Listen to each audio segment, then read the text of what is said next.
Oh, hi. It's a Tuesday, not a Wednesday, so things are a little weird. But in order to explain that, we've got a quarterly developer update for Diablo 4. And as I said earlier in the week over on Twitter, I was going to go through and record an episode as soon as that dev blog went and came out. And well, it came out earlier today, so I'm going through and recording a new episode here. This isn't going to be a traditional episode of the Westmarch Workshop. So there's not going to be like any catch-ups or going through talking about Diablo 3 or anything like that, though I am still going to mention Diablo 3 here and there over the course of this. But I will still be recording a regular episode tomorrow, which is September 30th, for the full episode 197, where I'm going to be diving into the patch notes and for the Diablo 3 PTR and things of that nature. But in this episode, we're just going to go through and focus on my thoughts and feelings, from this latest quarterly developer update for Diablo 4. And this one, is a little bit different from the ones that we've had prior. The most recent developer update that we had, went through, took a little bit of look into how the zones work, some explaining some of the systems that we'll be interacting with throughout the game, as well as a little bit of a look at how they're coming along with itemization. This one instead of going through and having that more of a kind of like just kind of moving along from topic to topic, focuses a lot more on something a bit more nitty gritty, namely the skill systems that exist within Diablo 4 and kind of like their current iteration of how they're going to be, interacting with skills, talents, passives, things of that nature. And so we're going to be going through the patch notes here, or not the patch notes, but the developer update. And with that, let's go ahead and take a look. I do want to go through and say first real quick that this picture is absolutely amazing. I love the concept art that they've got going on, for the header for this image that they've got, for this blog update. It is absolutely beautiful. It's stunning. It's almost it kind of like has almost like that rotoscope effect to it, where it looks as if they'd taken like a real photo of just like some swamp or bog somewhere, and then they drew in this tree that's siphoning like the life and blood away from the corpse and such. It's like that is identifiably Diablo right there. So the art team again is just everything that I've seen from the art team has just nailed it. In terms of getting that feel for what is Diablo. They don't talk about it at all in this developer update, but I just wanted to go through and throw that out there because it's something new. It's not something that we've seen before. Also, is a little bit of a difference. We have the introduction, from Luis going through and talking about what we can expect in this developer blog update, as well as just some of the other things that they're going through, working on in the background and such. But this update is actually given by their lead systems designer, David Kim, instead of Luis himself, the game director for Diablo 4, which all the previous developer blogs have been, though we did get to see a couple of articles from David Kim last year, shortly after BlizzCon, where they introduced the angelic, demonic, and ancestral power system. In our first kind of more of an in-depth look at itemization, because they'd only briefly touched upon it at more of a kind of like the macro surface level at BlizzCon itself. And here, they also go through and touch on, that power system a little bit, because they did want to mention that something that they've heard again and again from the feedback from the community is it's not hitting the notes. It's not, something that the players are going and looking for. And it's something that, I've kind of been a little bit back and forth on it myself, like at BlizzCon as well as, shortly after. I didn't really see the need, for kind of like that system of having the unlock, or having to unlock abilities and things of that Like, because that's something that existed back in Diablo 2. You had to have, like a certain amount of strength or a certain amount of dexterity to equip the items to get the effects. And then that later, went on and took form in other ARPGs, or, like Path of Exile, where there's multiple attributes that are required in order to equip different items. That, of course, they have some sort of thematic or symbolic reasoning of why you have to have these attributes in order to equip this item, whether it's something that's increasing a certain type, like a melee skill or a range skill or something along those lines. And they feel as if, that is something that they're kind of running into an issue here. People don't think that it's cool enough, and then also they're having an issue where there's definitely a effort to reward problem that they're running into with being able to communicate those systems and the things that they will unlock. In Diablo 2, it doesn't really take you all that long. As soon as you go through and you find, your first, piece of light mail, or ring mail or something along those lines, it's like, oh, I actually have to put points into strength in order to equip, this higher level item. Like, it actually, there's requirements here. So, next time I level, I've got to start going through and dumping points into that. Or when, in Lord of Destruction, maybe I'll hold on to that +1 strength charm, something along those lines. It's a little bit more difficult to do, like when you're doing something like the ancestral, demonic, and angelic powers. How do you really communicate that over? It's not going to be impossible. I'm sure it's something that can be done, just the longer you play the game, or the more familiar that you get with the systems.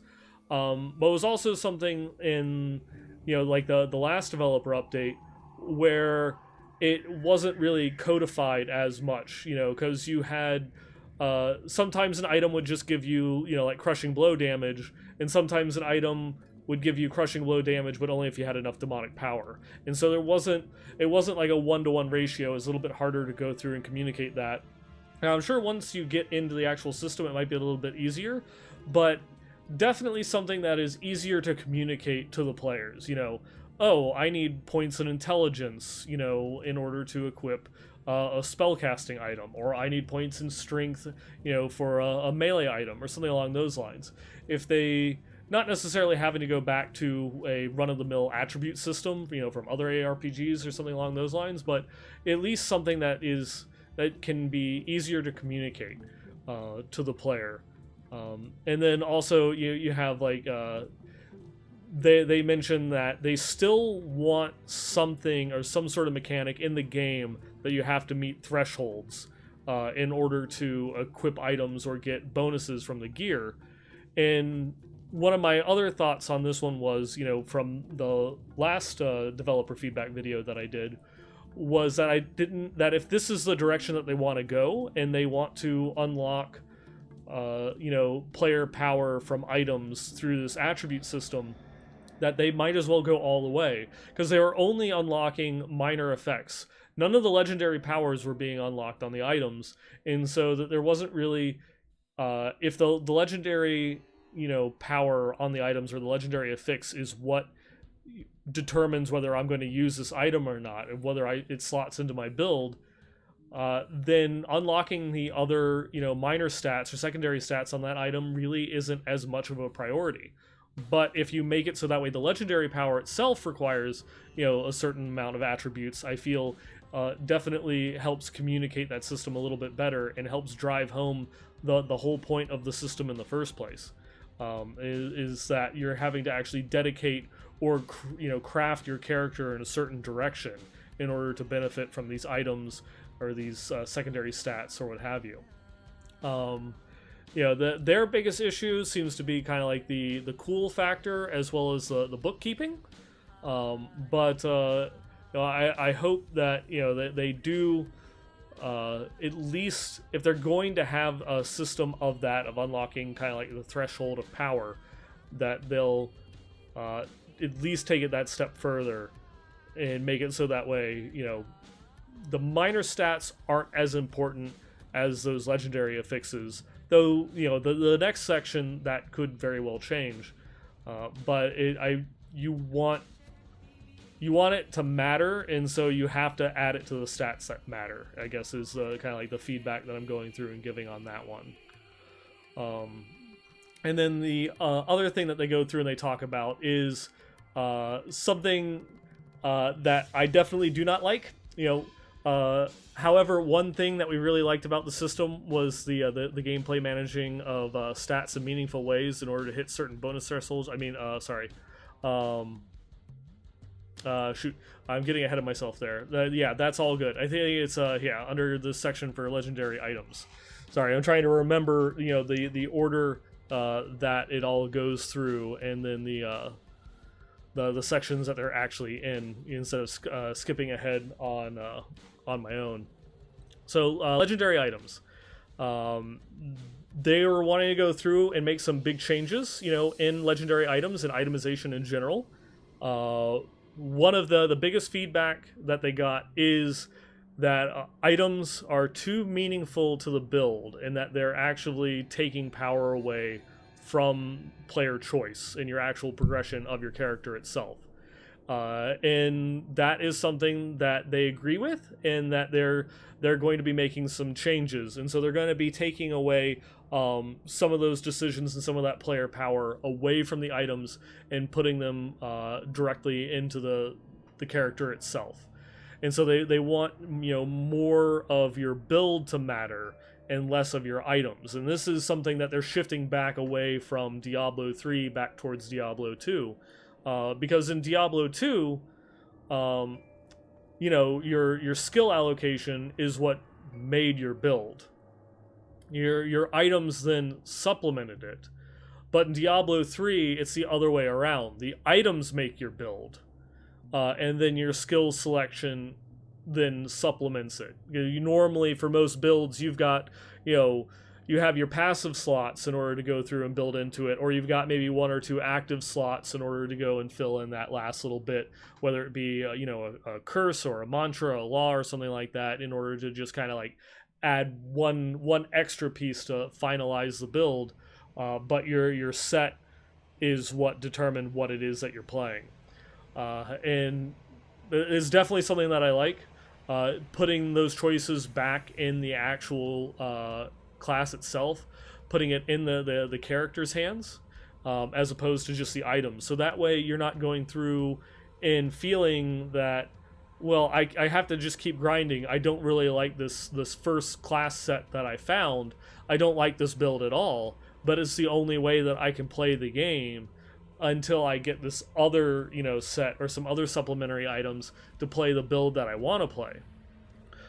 In Diablo 2 and most other ARPGs, you get to play the build that you want to, from a relatively early part. You have to grow into it, obviously. You have to level up until you get the requisite skills in order to play the build. But once you get to that point, you're still going. Playing a poison necro, in Diablo 2, kind of effectively starts at level 30. Once you're able to actually unlock Poison Nova, you could do Poison Dagger, in the Poison Explosion, but Poison Nova is kind of like the creme de la creme for that build, and then it's just boom, level 30, and there you go. You're now a Poison Necro, you can go and do what you want. And then the items that you get along the way will just help supplement that build, but it doesn't define your build. You can play a Poison Necro in Hell, might not be, probably, that one is kind of a poor example because of, just monster healing. There's a lot of other factors that went into making Poison Necro and D2, not all effective. But that was one that at least got, you could play it, and then the items made it better. You had the Trangle's Claws, which gave you the 25% poison damage, Rainbow Facets for the extra poison damage and reducing the poison resistance. You could throw Bramble if you just wanted extra poison damage, or something like Death's Web, the never exists in the game, exceptional elite magic wand that reduced monster resistance to poison. So there's a lot of things that you could find to help supplement it, but from level 30 on, you were a Poison Necro. Now, if you want to play like a Poison Nova Necromancer, in Diablo 3 and have it be meaningful. You've got to get to level 70. You have to get, your Legacy of Dreams gem. You've got to level up Legacy of Dreams gem. You need Nairs, all those other types of stuff in order to throw all of these items in order to actually make it do enough damage to do anything, relevant, going up around, greater level, greater if, 70 or higher. But none of those things are really defined by you, the player. It's all up to RNG. Do these items drop? So can I make this build if these items don't drop? And that is something that in early D3 wasn't so much of a problem. Legendaries and sets for the most part were unfortunately garbage, and that was a problem in and of itself. But you were just running around with really powerful items, whether they be rares or just well statted legendaries, like the Vile Ward Shoulders just rolled all stats, but could still roll a singular stat. So you kind of like doubled up on intelligence or dex, whatever it was that you needed. And so it was something that you equipped just because it just had a lot of stat value to it. And so you just were equipping like a whole bunch of powerful items, but you got to choose what it was that you were doing through your skill selection. And then once you went into Reaper of Souls, it was still kind of that way, but once they started buffing the sets, you lost a lot of that agency in what it is that you wanted to do. The difficulty of the game increased. The Greater Rift system, had that never-ending difficulty system where you felt more pressured into playing, the cookie cutter or the meta builds. And it was just something that you didn't really feel as if you had a choice in what it was you were playing. And also back then, rare items were super rare. Tasker and Theos for like the old Marauders set was you had to have that in order to really push that build. You could still play it, but you're not playing it. You weren't being able to like push those Greater Rift 25s or 30s, that other players were going through and doing if you didn't have the Tasker and Theo, because it was one of those ones that it was so build defining because it was so much power. But it was also, one of the rarest items in the game. So, if you were like me for like the first 2 seasons before they went through and started to change the itemization system, well, guess what? You wanted to play Marauders? You don't get to play Marauders because you can't find a Tasker and Theo. Good luck. And that is just one of those things that it felt bad. Like it still feels bad going back and thinking about that interaction that happened, way back in the early days of Reaper of Souls, when, that's something that they can easily change by putting more power back into the skills, or in the talent tree, whatever it is that you want to do, and then making the items themselves just supplementary. Making those items help prop up the build as opposed to defining the build. Also allows you to have those super rare items that are like one of those god drops that makes you super excited to find, like the old Tasker and Theos, or like that, that Death's Web wand where you go through, you see that drop. And that's like one of the Death's Web was just one of those items where if you were playing like any other character and you had that item dropped, you're like, I'm rolling a Poison Necro.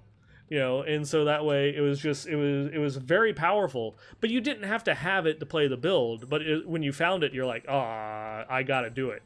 So that was just one of those ones where it's like, it's an example of things that the developers can do to help try and find that proper balance. Because items, of course, it can't be early D3 where the legendaries and the items themselves were meaningless besides just the dexterity or strength that the item had on it, or if it rolled black damage, or if I got the proper elemental percentage on X item or what have you, that there's some middle ground there where you can have build defining choices in the player character, but still having very interesting items that you're going to be searching for in order to make your build sing.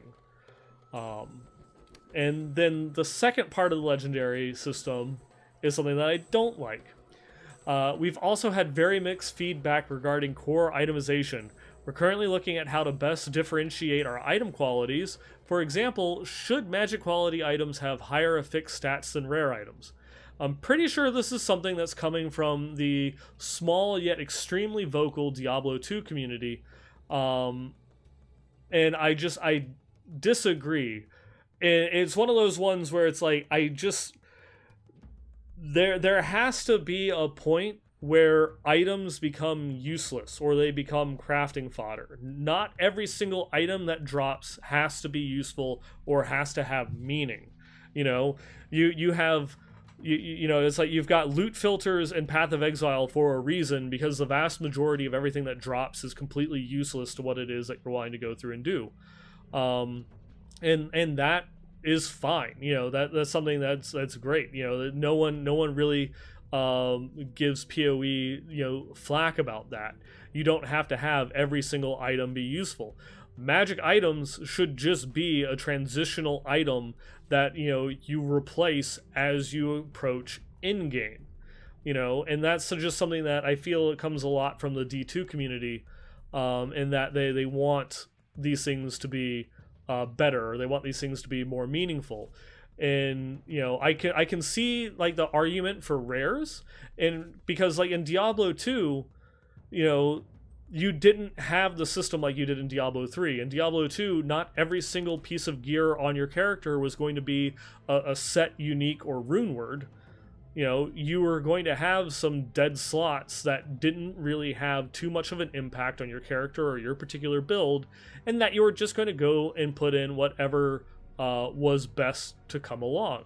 Whether that be a rare, you know, that gave you a little bit of a strength buff that saved you some stat points, that you could then, you know, funnel back into vitality, you know, or you know, a pair of magic gloves that had just cold resist.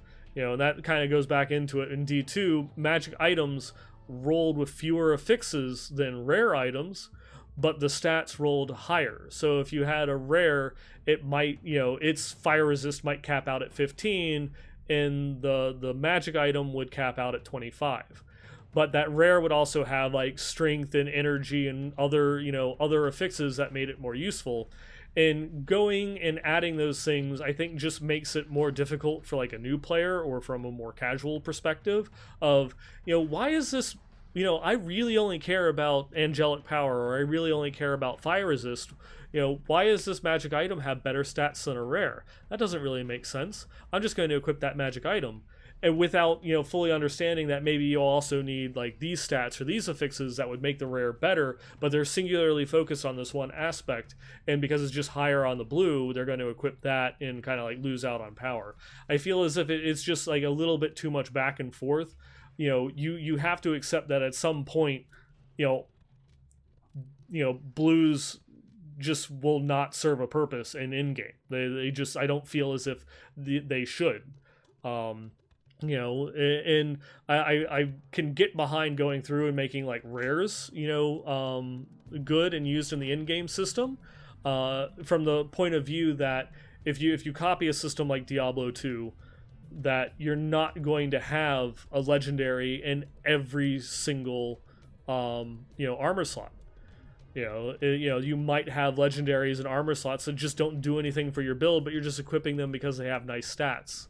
And if like a rare and a legendary rolled the same affix value, you know, so if they both rolled the same amount of vitality or hit points or strength or resists, if I found a well-rolled rare, you know, I could use that in place of a, you know, an okay legendary with an affix that I don't care about. You know, and so that I can definitely go and see, you know, rares being used in that system. You know, you shouldn't necessarily have to have a legendary in every single item slot, kind of like, you know, what D3 is. That also makes it so that way you've got maybe too many buttons, too many knobs, dials in order to twist and such like that. So if you've got, you know, 13 different item slots, you've got, you know, your skill tree, your passive tree, your skill points, your skill selections, and then you have 13 more like little dials in order to go through and twist and turn, you know, for your character and your build. It begins to become maybe too much. And I know this is going to be maybe you know, not not a feeling that's shared by others in the community, especially those coming over from Path of Exile, which just want more complexity. But I think that there should be a good point between, complexity and readability.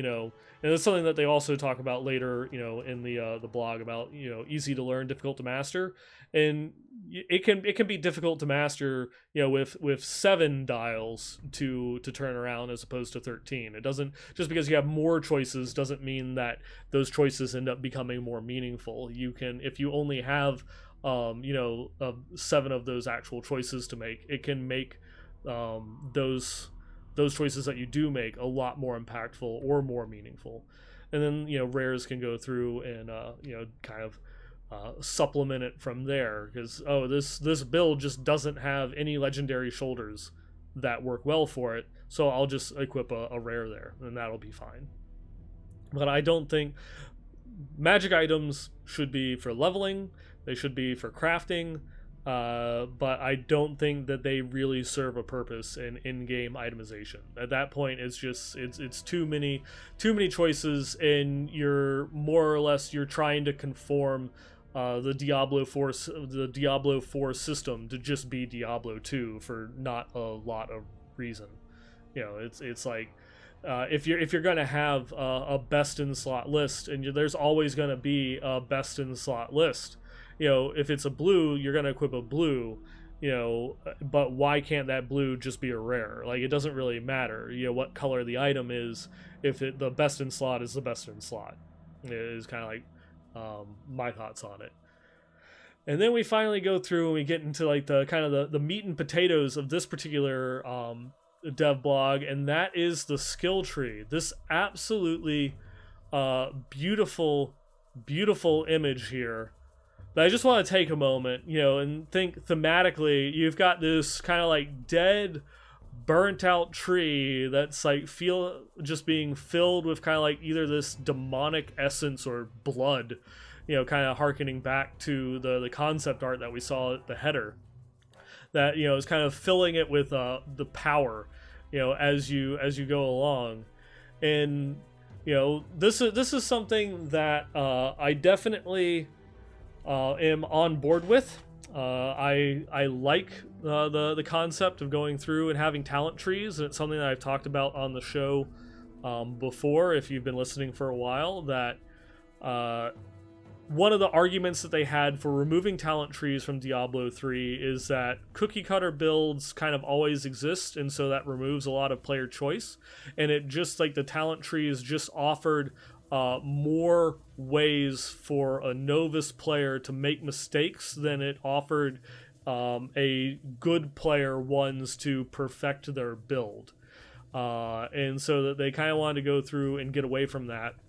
And I was excited to go through and see them bring the talent trees back when they announced Diablo 4, and I'm glad that they're going through and putting even more effort into them here with this developer update.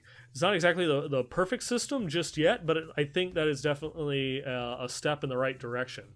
And for that, I do, of course, want to talk a little bit about, the skill trees themselves, because that's something when you go and you look at, like some other games that have gone that similar route of Diablo, say like World of Warcraft, where this is a talent tree from WoW Classic of like an affliction lock and all the different talents that you would go through and choose and what would make or break like a good build.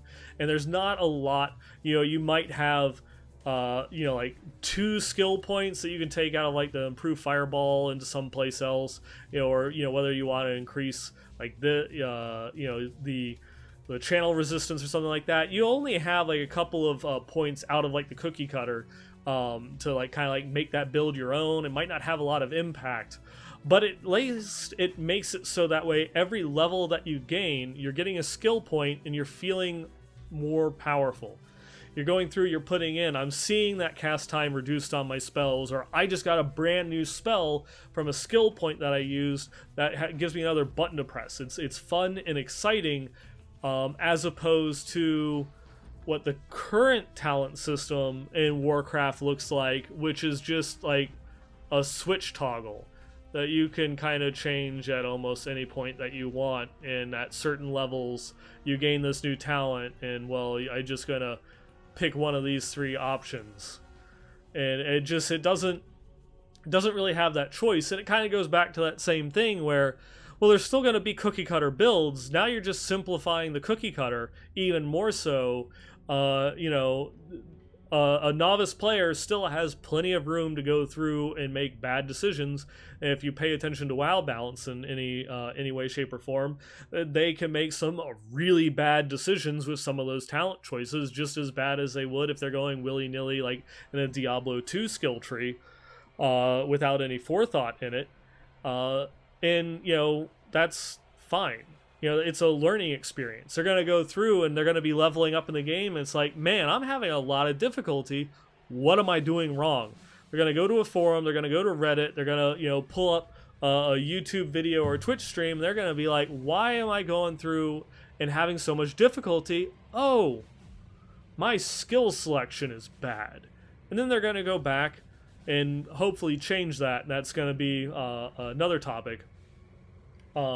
But it is one of those ones where I feel as if, even though if the vast majority of people go cookie cutter route and you end at the same place where 80-90% of people that are going through and playing a Frozen Orb Sorceress or Meteor Sorceress or whatever the builds end up being go the same exact skill selection,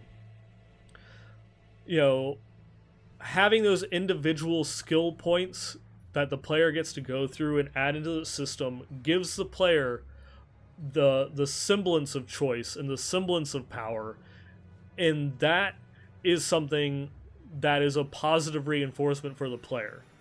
Instead of having like that skill toggle or in Diablo 3 where you just get everything, and the rune system is kind of like its own like skill toggle where it doesn't really matter and I can change all those choices on the fly, and I don't really feel a connection to my character. Those skills, as I level up my character, I see my character grow. I'm specializing in frost skills, and I'm becoming a frost mage, not just a sorceress, but I'm becoming, I'm working on my way towards like Frozen Orb or Blizzard or something, and I'm defining my character. I'm becoming, more attuned to it, and that's something that I feel gets, kind of pushed to the road, or pushed to the side of the road quite a bit, and that, it's an ARPG, an action role-playing game, and I feel as if that RPG aspect kind of takes the back seat more than it should when developers are going through and making gameplay decisions. Now, obviously, in order to have a good game, you have to have good gameplay, and so that RPG aspect should, go through and sit in the back seat, when it needs to, but it doesn't always have to. And it's another thing that I have been huge on over the years, going through and doing this show, is I felt that one of the biggest things that Diablo 3 was lacking is a sense of permanence. Maybe not, permanent selections what early D2 was, but at least a permanence that makes you more attached to your character. You feel as if that I put 20 hours into leveling, this character up to end game or however long that process takes. And I, slotted every single one of those skill points along the way. I thought about, what it is that I need at each point in time. I'm holding back skill points, so that way once I reach this new level, I can put them in, multiple branches out. Things that make my choices or my decisions as I'm playing the character seem more meaningful, more impactful, as I'm spending that time leveling the character to get to that in-game system. That's something that just does not exist in current D3. The skills and stuff like that is just a little flash up that appears at the bottom of your screen, and you really don't care about anything that happens to your character from 1 to 70. And that's just something that I feel you can have a little bit more a little bit more sense of that role playing aspect if you are making those decisions as you're leveling the character. It might be tedious, at some points where you're going through. We've all had experiences in playing other ARPGs where you're going and leveling, and at those early stages that those skill points might not matter quite as much, and you've gained like 3 or 4 levels, and you're like, oh, maybe I should go and put some skill points in now. But then as you go through and you're progressing and you're getting into more challenging content, that when if you're playing through hell for like the first time in a while, or a brand new character, or something that you're doing like a some sort of Iron Man challenge or something along those lines, that those skill points, you're like looking at your level, you're like, yeah, I really need like that little extra bit of damage, or I can't wait till I hit 30 for that extra kind of like end cap on the talent build, and you're really looking forward to that next skill or that next point. As you're going and grinding and killing monsters and such. And it's just something that, again, just doesn't exist in D3, in really any shape or form right now. And bringing a skill tree back into the game, even if it ends up being 100% cookie cutter, it's a better gameplay decision because it makes the player feel better about the choices that they're making. And when I was going through and talking about permanence, of course, is something that will come into any game that uses a skill tree, is how permanent is it going to be. Now, Diablo 2, for like a decade, had no way of respecking your character. If you made a mistake, you re-rolled your character. It was only very later on in its life, that you actually had the ability to go and farm up items that you could combine to respec your stats. And respec your character. And obviously that came from Diablo 2 was made at a point in time where ARPGs were still very closely tied, to the kind of like the tabletop games such as Dungeons and Dragons, where the influence for the genre, came from. But we're now decades away, from kind of like that birth or that genesis of ARPGs, and they can stand on their own 2 feet. They're their own gameplay mechanics. They don't have to be beholden to that aspect of, oh, if you wanted to go through and be a new character in Dungeons and Dragons, well, you have to roll a new character. It's you can't just go and like rechange your stat choices, your talent choices, or whatever, later on. Now in the newer Dungeons and Dragons system, they can do that, but back in the day, you really didn't have the opportunity to make those decisions if you had a long character that you were going and building out. But I think it's a game, and so we have that ability to change those decisions, and we should. Now, what type of cost should be associated with it, that one is up to debate. I am not a game developer, so I really wouldn't be able to tell you where that sweet spot might lie. In terms of what that cost should be, in order to make your skill selections feel meaningful but not entrapping. But I feel as if there definitely should be something involved there, where you can't just completely change from one aspect of your class to another very quickly, with no costs associated with it, whether it's a gold cost or it's some sort of crafting material that you have to go through and farm up, or even if it's something that it maybe is like more of a permanent choice, where you have like the armory system in Diablo 3, where you have to you have some sort of soul gem, or you got a soul stone that you can save aspects of your soul into, and that you put all these crafting materials and such, and you work on it, and so as you level up that soul, that's your own soul stone, you can now save specs to it. And so I've leveled up my soul stone to a point, and now I have 2 specs that I can choose back and forth. So if I want to, I've got a kind of like a frozen orb spec for going through and speed clearing, and then I got a meteor spec, for going through and doing like these particular dungeons I'm trying to farm this item for. And then maybe if I put a whole lot more time, effort, crafting materials into the soul stone, I can unlock like a 3rd spec, that I can save and switch between. And so maybe after I've unlocked that aspect, there really isn't much of a cost associated with it, and I can just go back to town and swap. But at least maybe having something that you have to work towards to earn the right to do that um, would make it so that way there's still kind of like a role-playing element behind it. There's still a lot of weight in those decisions on what specs it is that you have saved. And so that way the individual skill choices that you make within those specs are relevant, and then you can kind of have maybe a more of a costly procedure of completely resetting one of those specs, just because you have a choice that you're not. Well, I'm a fire sorceress, and I'm going into a place where everything's fire immune. I'm useless because I'm run out of crafting materials in order to respec myself. But if I have that secondary spec that I can just swap to quickly, that it might not be the best, I can at least still do the content. And then if I really get fed up and I don't want to play that fire build anymore, and I want to have like an ice and a lightning build, I can farm up those materials, respec my fire, my fire aspect, and so that way I just have lightning and ice. But I'm definitely a big proponent of having some form of permanency to your character, because again, like what I was saying earlier, it makes more impactful player choices, which kind of like should be the end goal of anything that you're going through and making in the game, is that you should make the player feel empowered by the decisions that they're making for their character.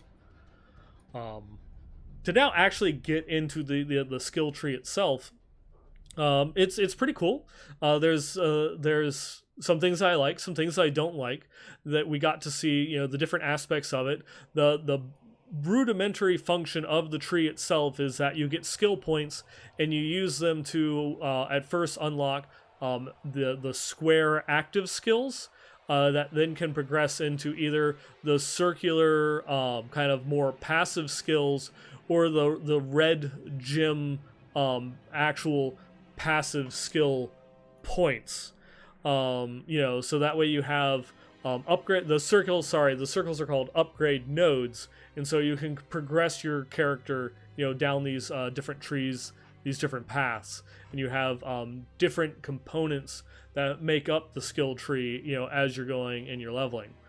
Now, first, some of the things that I don't like, and I know that this is all early in development. It's a thing in progress. This isn't indicative of what the game will look like when it launches, but it's just I see things that I don't like with what they've given us, and I want to express those things that I don't like, so that way hopefully they're changed. And one of them is this particular branch going down the tree here, that is just a whole row of active skills. And it's not just like active skills. The first one, where it looks like fire arrow into a fireball, that one, that makes sense. You're specializing down a tree, you're unlocking like more powerful versions of the active skill or what have you. But then it becomes an ice skill, and then it becomes a lightning skill, and then finally it ends with that upgrade node for the lightning and the ice skills, that even though it started off as a fire talent branch. That just doesn't make sense. Like, that doesn't make any sense at all. Like, I don't, you can go through and you can look at that, and it's like, why would I want to spend a skill point in Fireball to unlock Charge Bolt and then Charge Bolt's Mastery?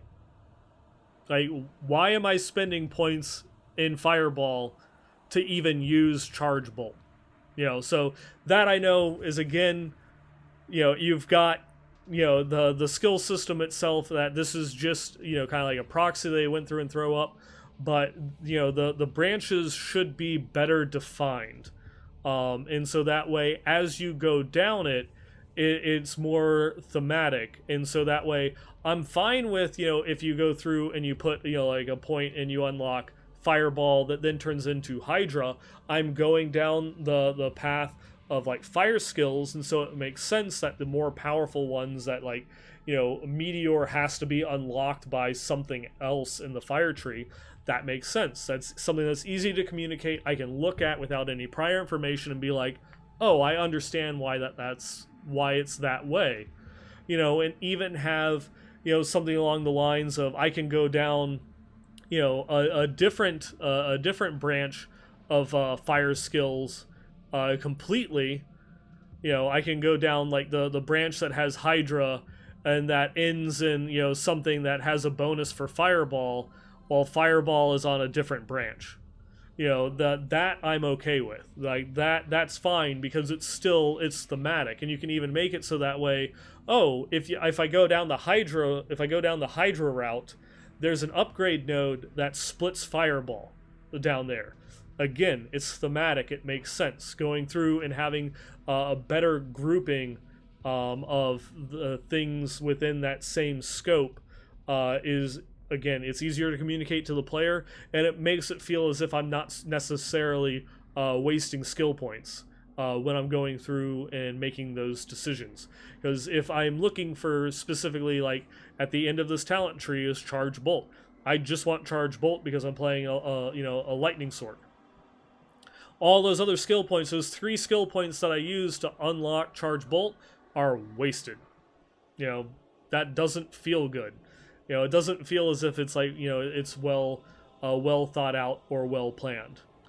One of the other things I don't like in the talent tree is that it mostly looks like every choice that you make as it takes you further down the branch diverges. For a lot of them, it's just a single path that goes down the tree. It doesn't really branch out that much. But everything, I think there's only like the one aspect of the tree, like right here, where it combines back together. And I would like to see some aspects in the tree where the branches combined, so that way, you have to make multiple decisions in order to get to more powerful upgrade nodes or more powerful active skills. So that way I'm having to go and spec into certain things, because it would be cool, as we're talking about, like branches that mix elements.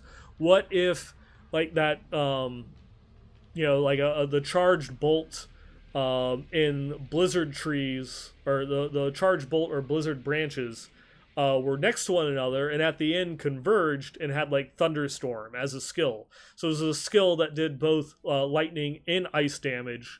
It was kind of like a combination and benefited from any of the upgrade nodes that you would put into either blizzard or charged bolt, and had like a combined effect. So that's something that I would like to see. So that way it's not always diverging, it's not always splitting down paths, maybe making some of those paths go and come back together to make for some interesting choices. And then it's just also I feel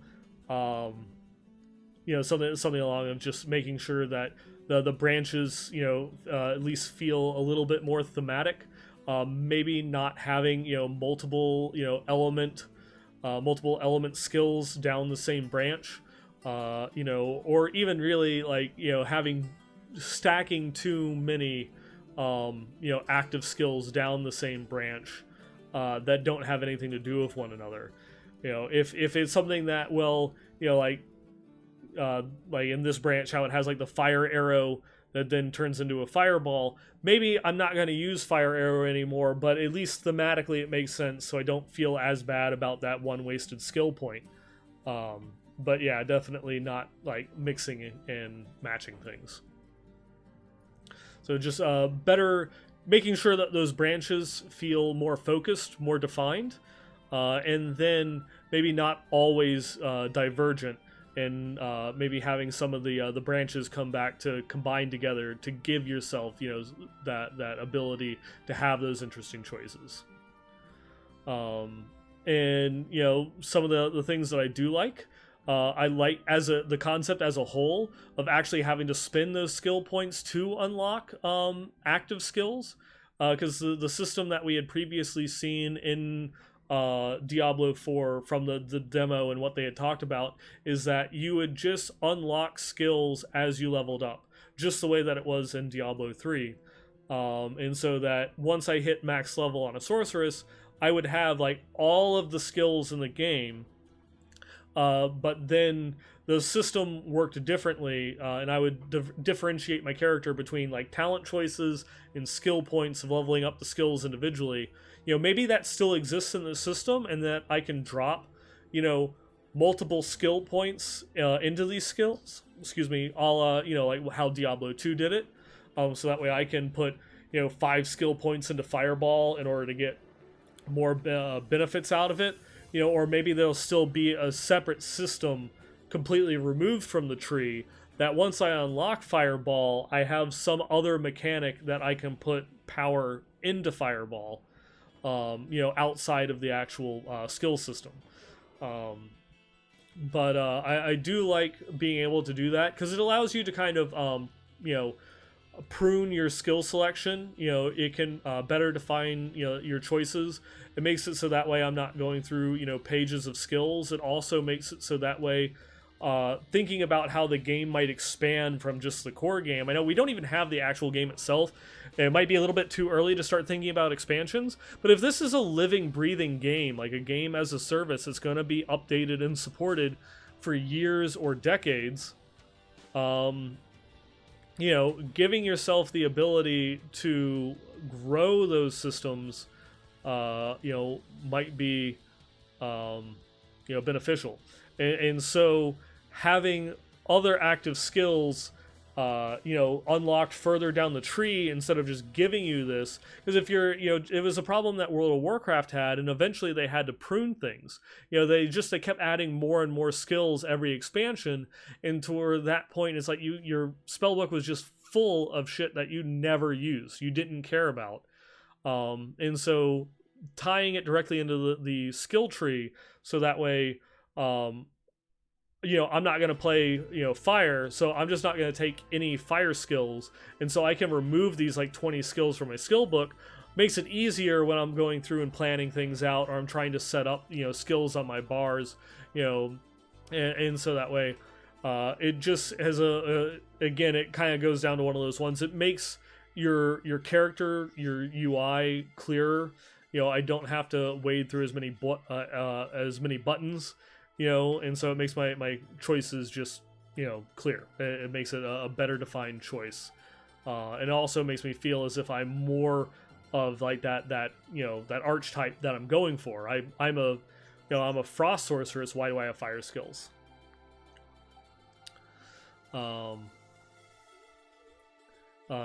other things that I do like, the skill buffs along different paths, so that way you have like, for one of the things that we saw here, you've got the charge bolt, is that little icon there. And so we have charge bolt that's all the way down on this side of the tree, but then you've got an upgrade for charge bolt over on this other side of the tree.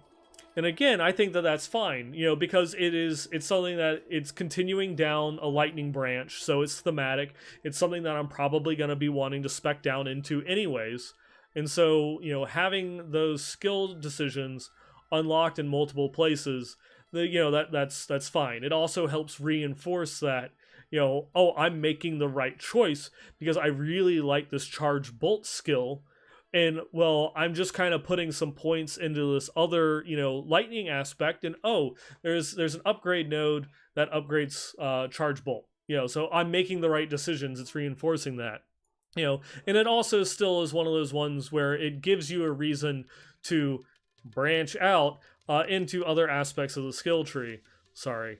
Instead of having everything defined. Because that was another one of the issues that Diablo 2 had once the synergy system was added in, is that you felt as if any skill point that you were using that didn't have a synergy for your main skill was wasted. But, going through and making it so that way you at least have some, you get some power back from making those choices, like later on in the skill tree, makes it so that way you feel all right about branching out into other places. And, well, hey, I picked up, lightning armor along the way, and so that's something else that I can go through and use. And then probably one of the most interesting things that I found in the skill tree system is that it's actually 2 skill trees in one, in that the skill tree that you're putting the points into actually unlocks an additional resource. So in the tree, you have your skills that you put with all of your skill points unlock in the top of the tree, but then down here in the roots is passives that you don't use skill points in. You use passive points that you unlock as you progress down different branches. So if I go through and I go down this particular branch here, I have relatively early access in order to get 3 passive skill points, to where I delay, upgrading the individual skills or unlocking more of the active skills, but I make up for it, by going through and getting some passive effects, down in this way.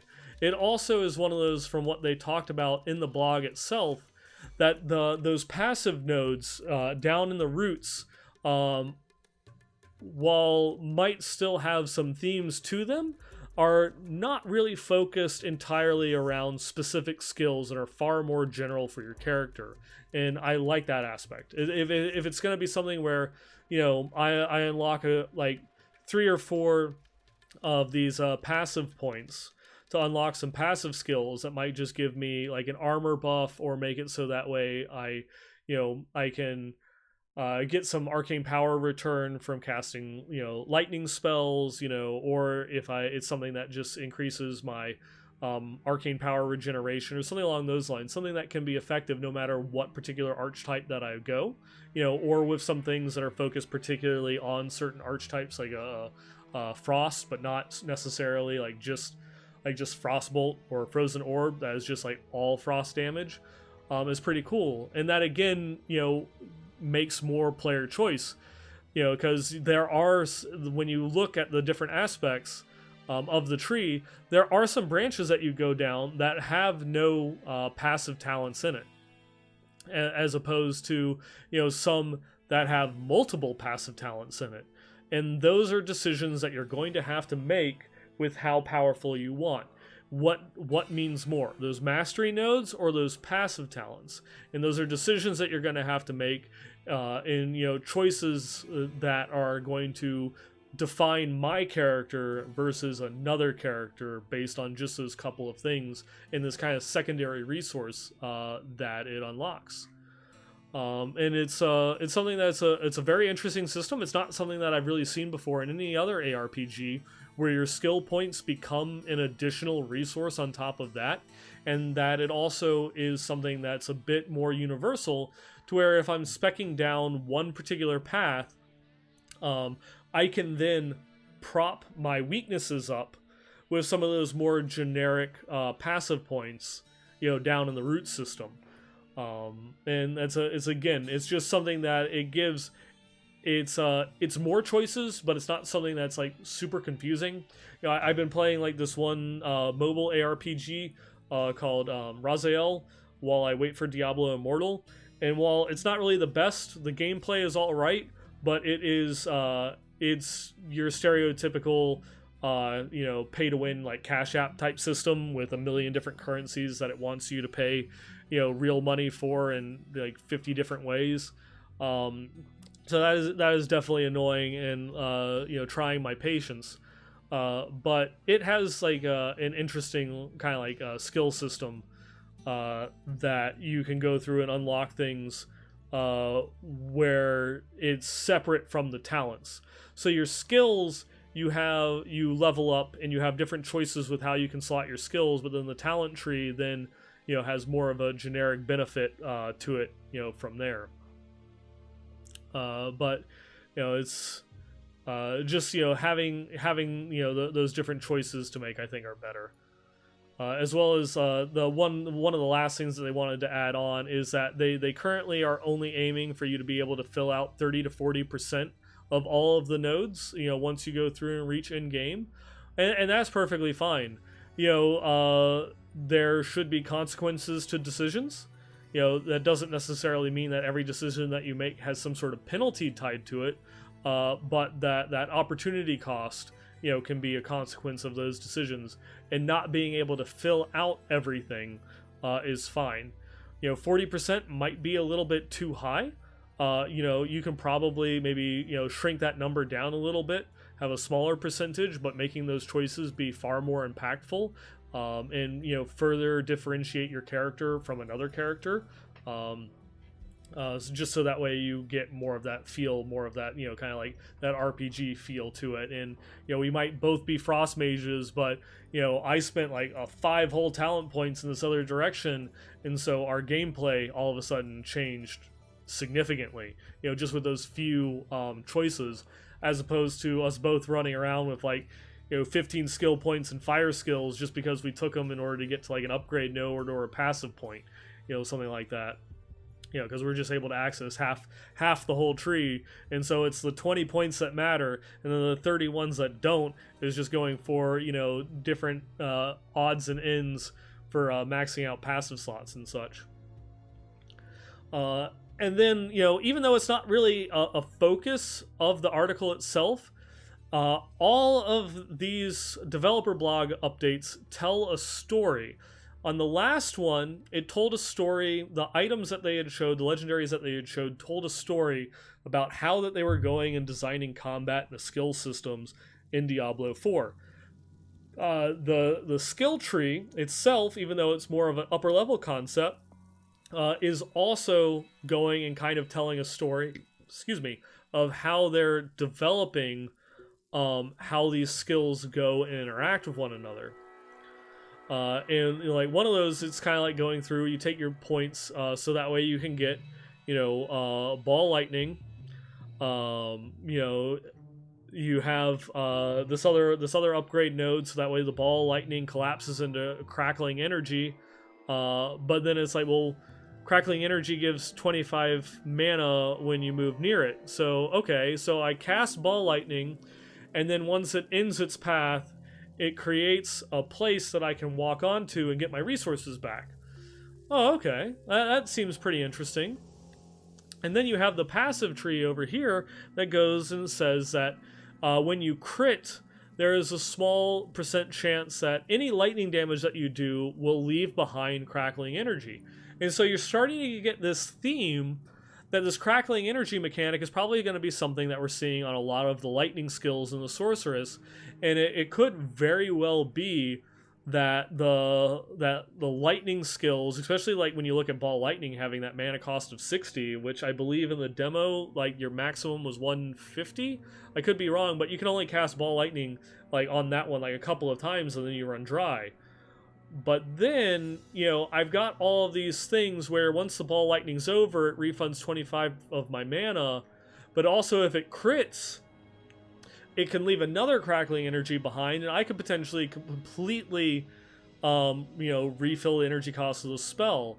And so that the lightning has like one of those ones where it's kind of like a big risk, big reward factor, where it's very expensive spells, but they have a chance at refunding my mana that will allow me to go through and continue casting the spells again and again and again. And that one is kind of cool.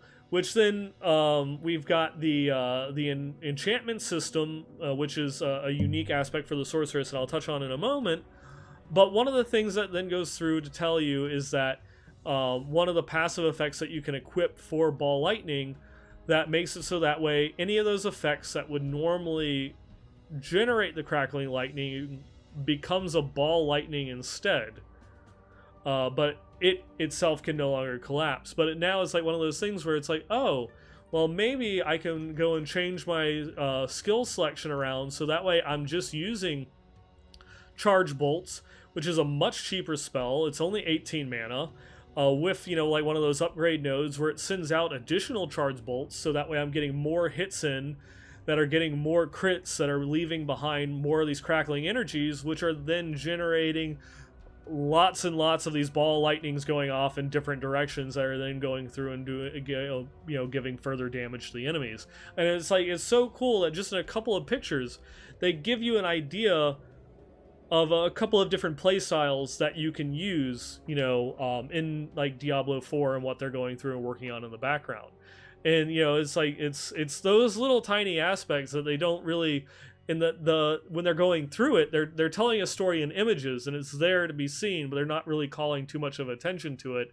That they're kind of showing you, these different ways that you can play the sorceress if you're going, say, with these particular lightning skills. And that sounds kind of cool. You have you've got just like one decision.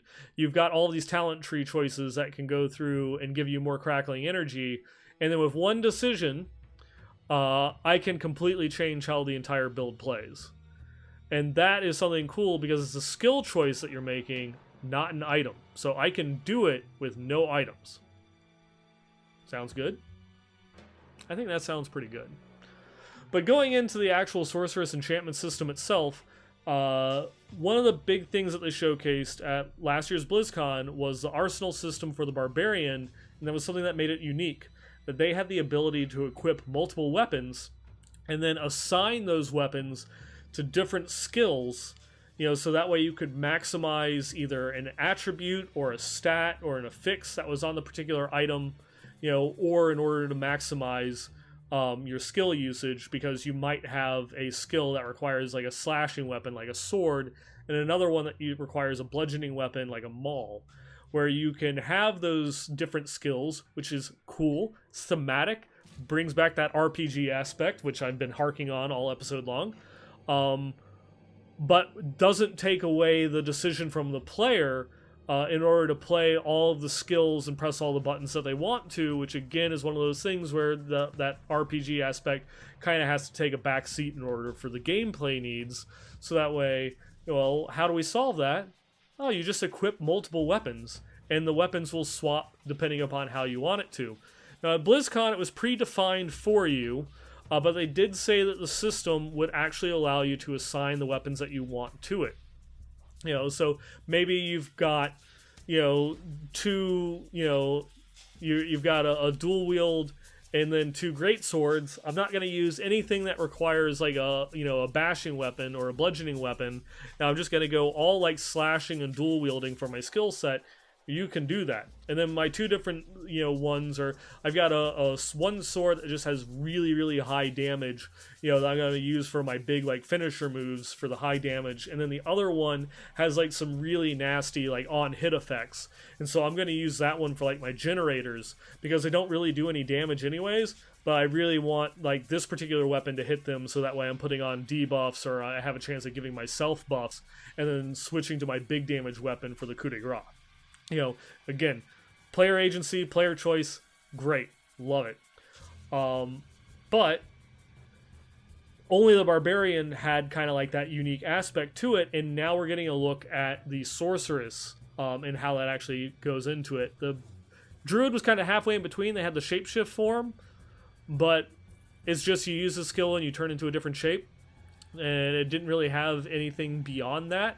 You could see the framework for what they could do with that in the future, but it didn't really have anything, so we don't understand, quite so much about how the Druid will work.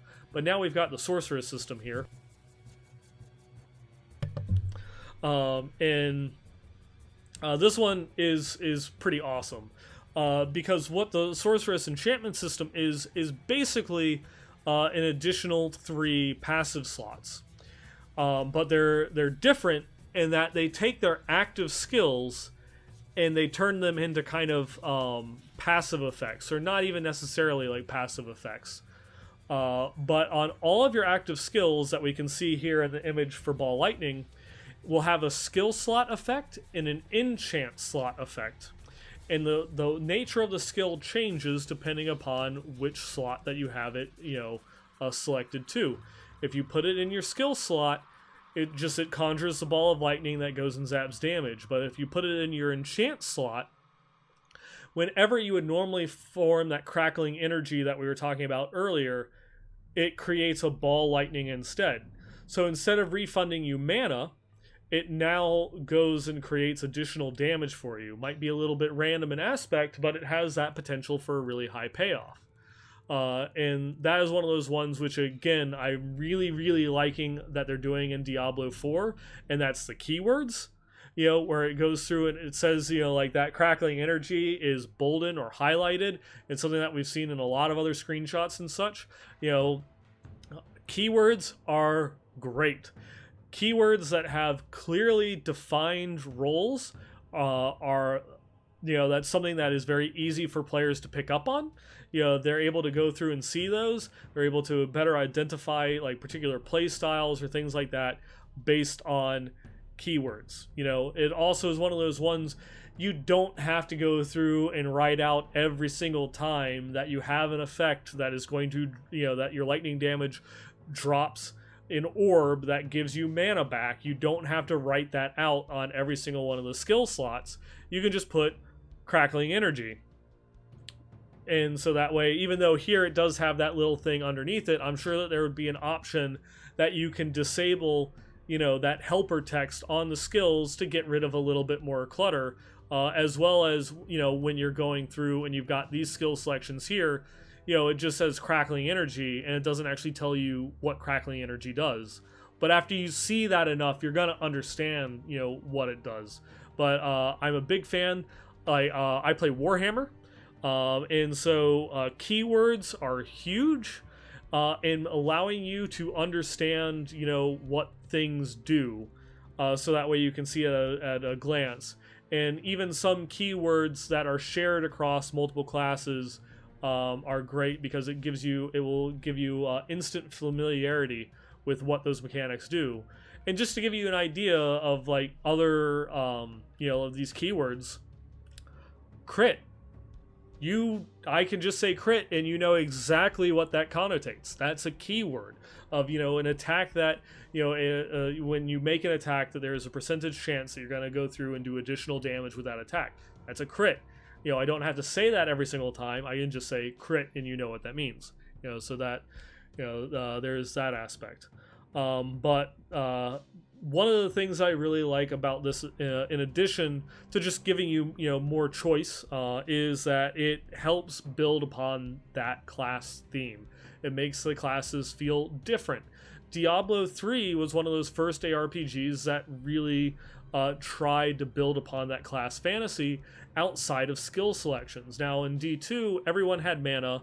All of your skills used mana the same as everybody else. But what defined your class was your skills. You had rune words that could muddy that a little bit, but your skill choices is what defined the class.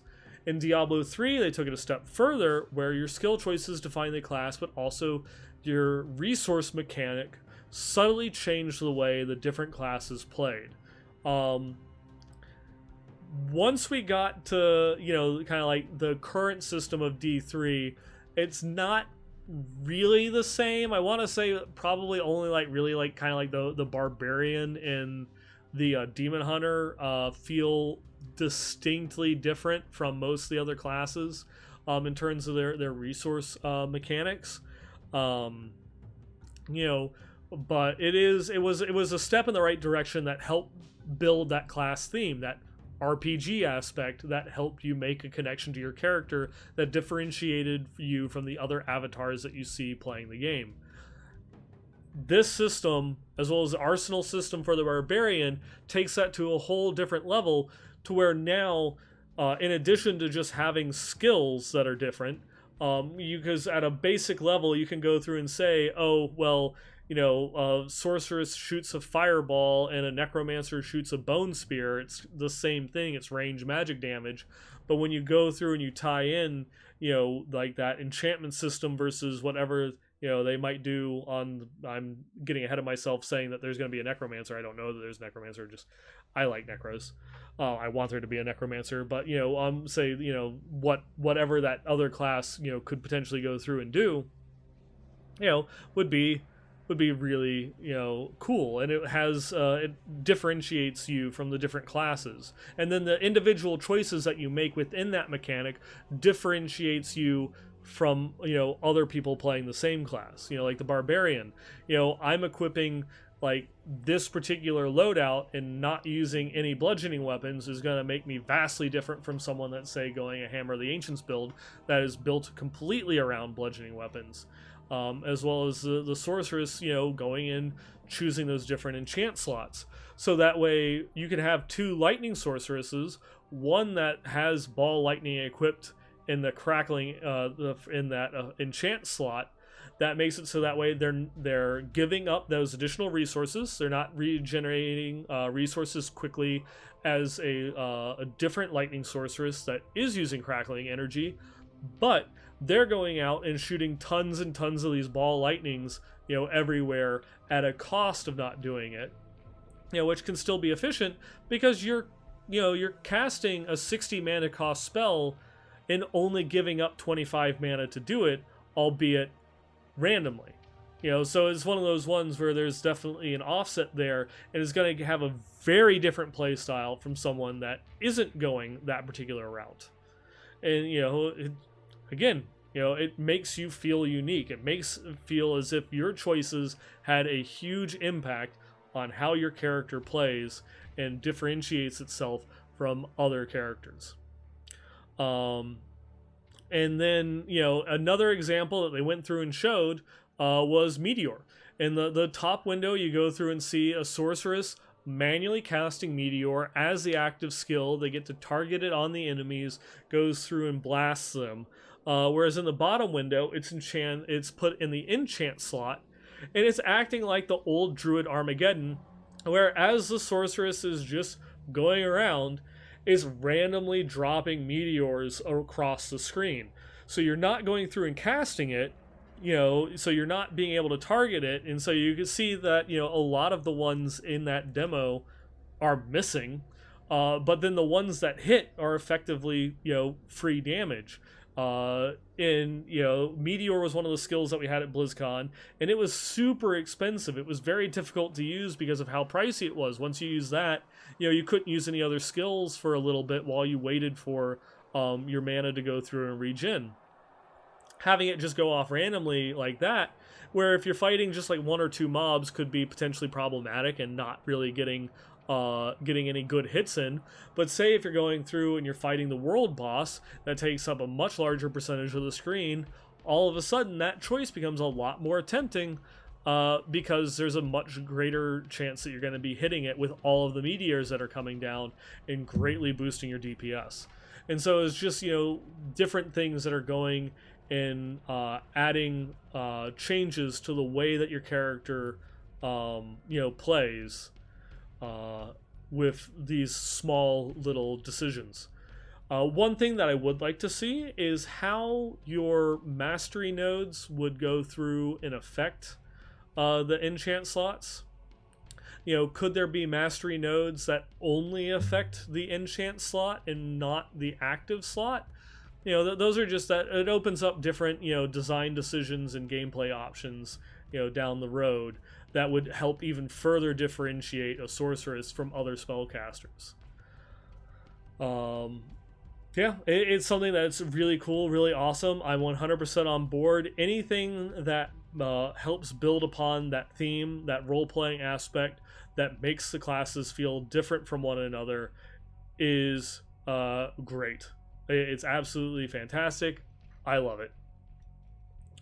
And then finally, to go through and wrap up, they have a little bit here on in-game progression system, and by a little bit, I mean acknowledging that they're working on it. And that's pretty much it. They go through and they say, of course, that the in-game progression is one of the biggest questions that they have gotten as far as feedback goes, and it makes sense. It's the aspect that's most important. ARPGs are all about the grind. It's all about going through and replaying the game. And, I want something that keeps me addicted and that keeps me playing the game, for longer periods of time. I want to be able to have a reason to play the game throughout the entire season, however long that is, instead of going through, reaching my goals within a week and then getting burnt out after a month and then just putting the game down and playing something else. If there's something that actually keeps me engaged, that has me coming back again and again and again, that it makes me log in every couple of days, that is great. That's what I want from an in-game system.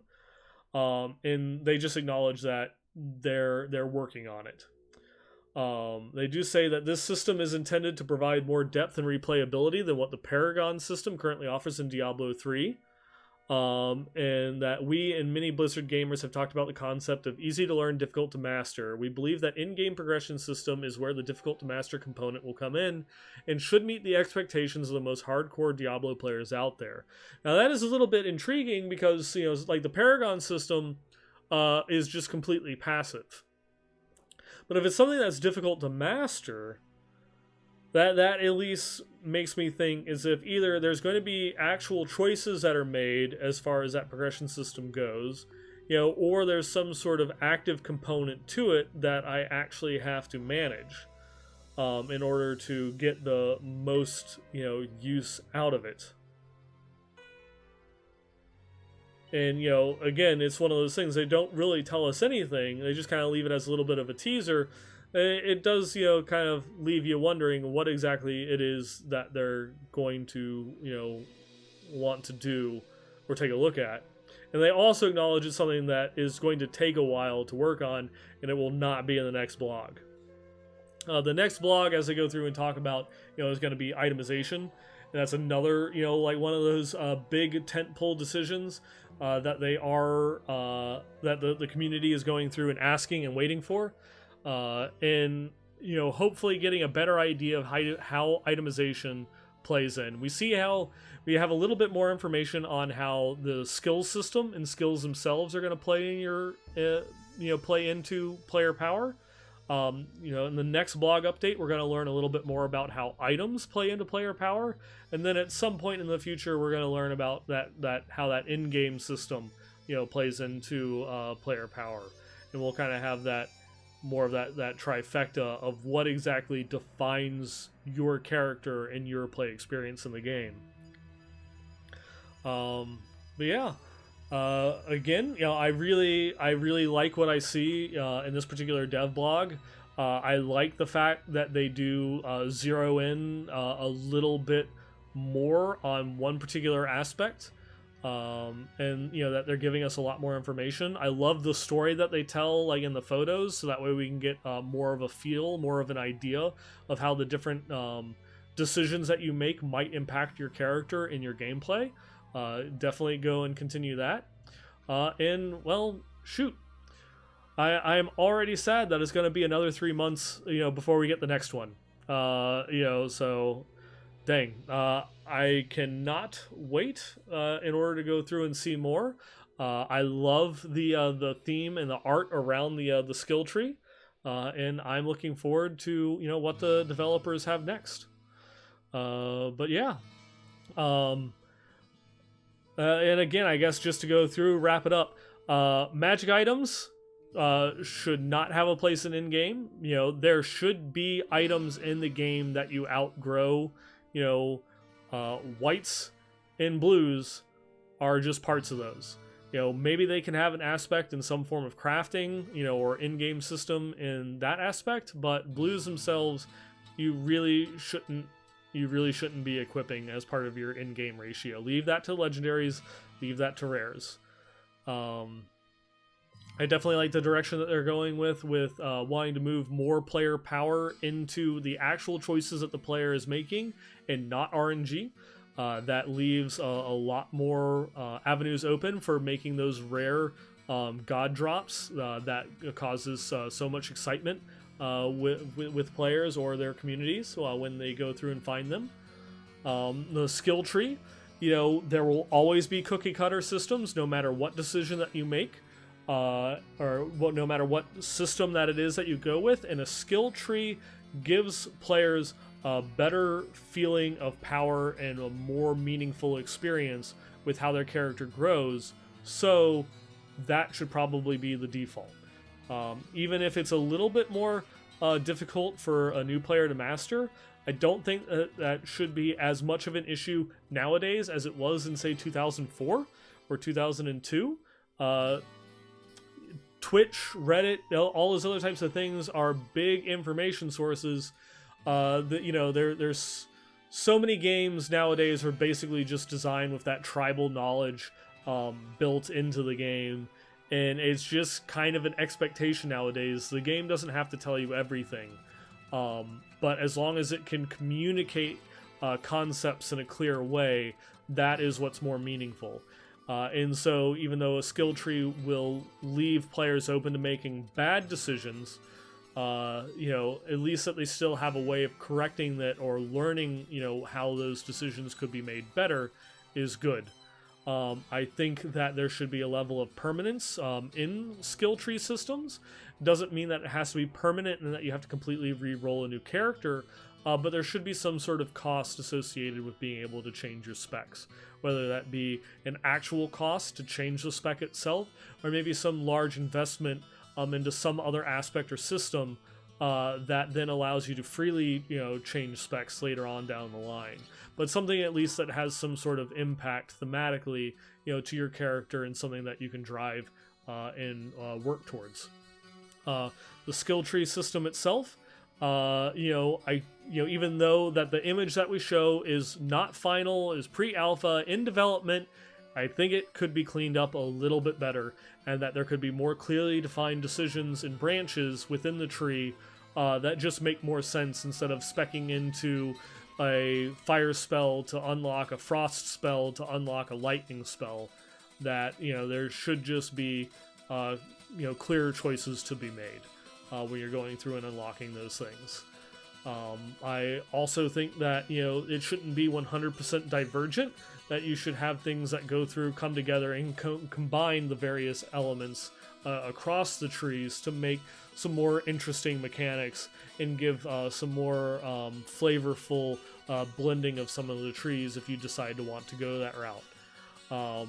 Having the active skills be unlockables is definitely a bonus, because that helps keep down on just having a huge spell book or so many meaningless buttons on your screen that you just rotate through. Getting rid of those meaningless, pointless things at the skill tree level is a great way of going through and doing that, as well as making thematic buffs along different branches of the skill tree for different skills that will then force you to make other decisions and pick up other skills along the way is a good reason in order to help make players branch out across the skill tree.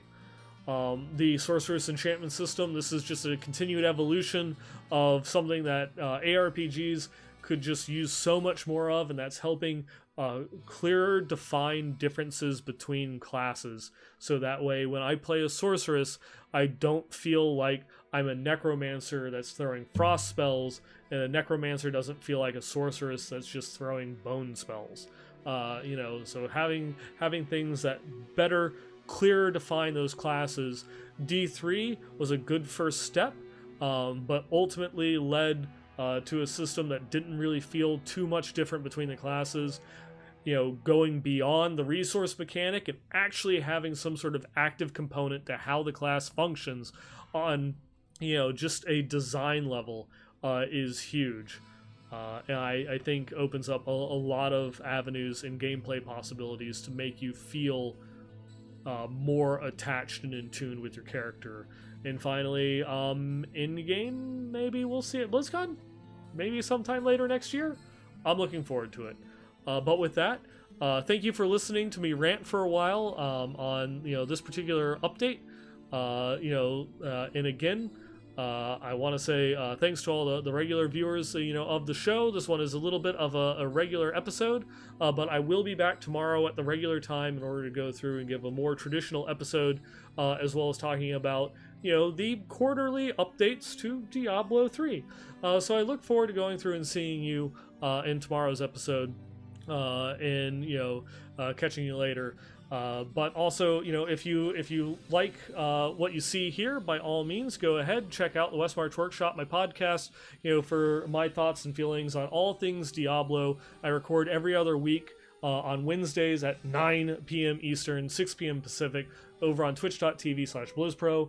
You can follow me on Twitter at 9ballgamer, or follow the podcast at the WM Workshop on Twitter, or you can always drop me a line with any thoughts or comments over at Westmarch Workshop at blizzpro.com.